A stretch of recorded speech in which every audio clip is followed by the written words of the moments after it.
You are starving. You fire up your phone, log in a DoorDash, and select that juicy ham and cheese burrito. Delicious.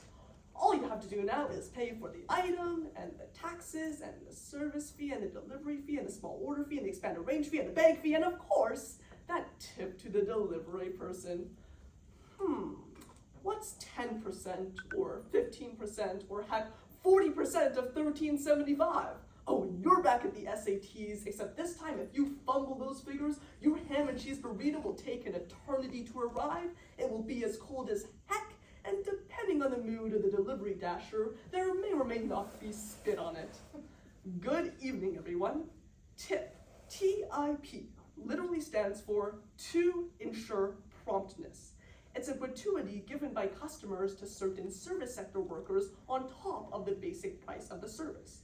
While it may feel like a friendly gesture to your server, bellhop, parking attendant, nail salon worker, car washer, or food delivery person, 83% of Canadians believe that too many places are asking for too many tips. That's why today, I'm going to explain the pressing issue of tipping culture in our society, as well as tip you off with some solutions to improve the service sector. So why is it that we North Americans are so tired of tipping? Tipflation.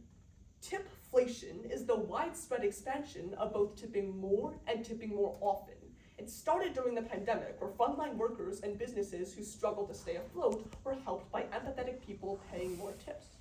However, this kind-hearted action soon became the norm, with more and more industries demanding higher gratuities. With the rise of those menacing pre-entered tip screens, selecting that no-tip option blasts a cacophonous beep, letting everyone in the room know that you are a horrible human being. The point is that we are tired of tipping, and we have to change now. Wait, what's that? Over 7 million workers across Canada and the US are denied fair wages.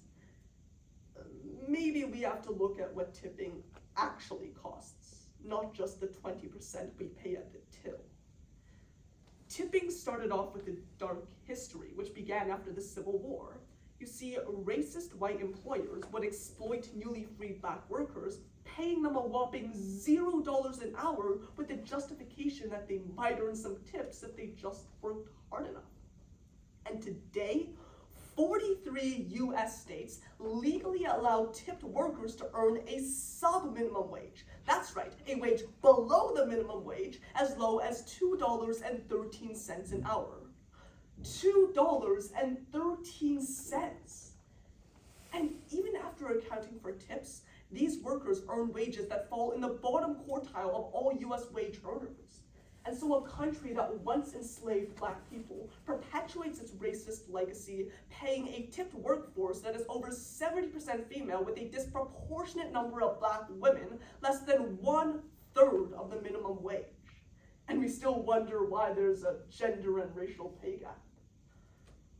Okay, so that's the United States. Surely Canada can live up to better expectations.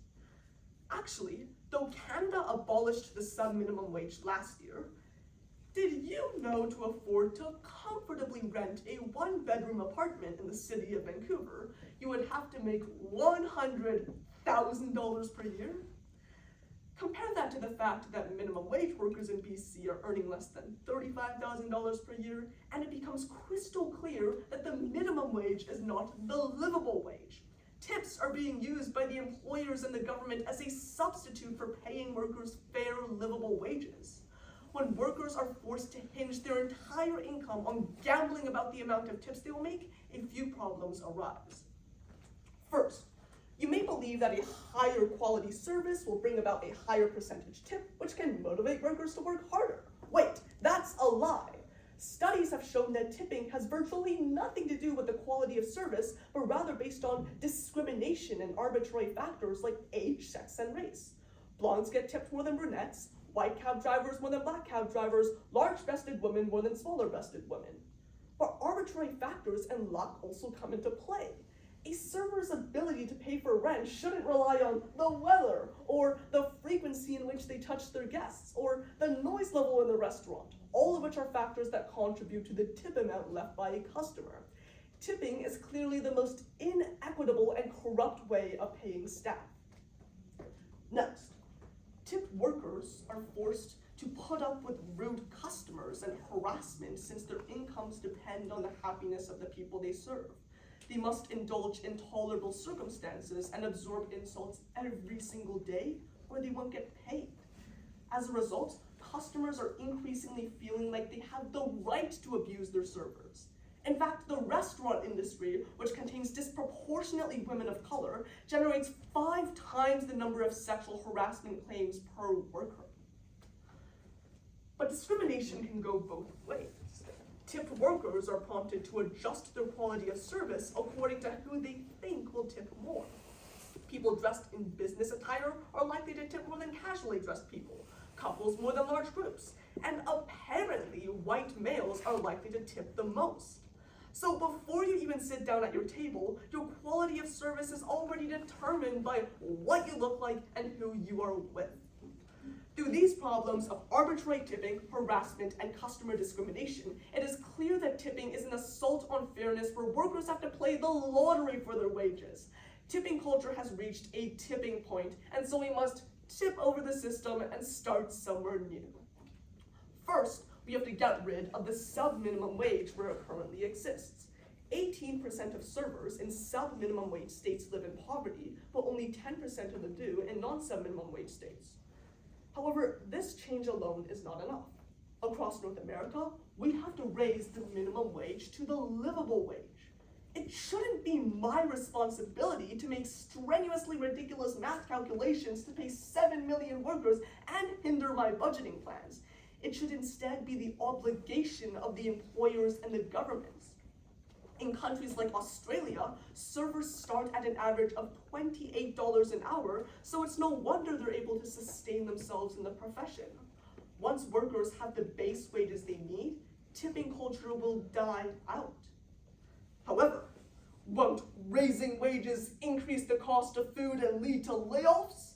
Says the business groups, in particular the restaurant industry. Actually, a survey of more than 1,000 restaurant employers found that implementing higher base wages cut turnover rates in half, which subsequently reduced training and recruitment costs. This also meant that workers were on the job for longer and more financially stable, which increased productivity and boosted morale, which in turn meant better customer service, meaning more customers were willing to come back. And so we need to advocate to raise the minimum wage to the livable wage. Vote with their dollars. If word on the street is an employer isn't paying livable wages, don't go there. We have agency.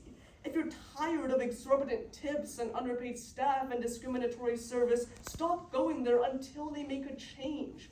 Just stop going. Yes, you might miss out on your beloved burritos, but trust me, there are plenty of other delicious options out there. So all in all, you can see that the tipping culture on the surface may seem problematic because of tipflation. In reality, it foreshadows the structural issues in our society, the rift between the minimum wage and the livable wage. As my speech comes to an end, I really hope you have listened carefully, jotted down what you have learned and what you think I could improve on, and are ready to offer me some tips. No, not tips on how to be a better speaker. I mean, literally, tip me 37%, or I'm coming to tip you over. Thank you.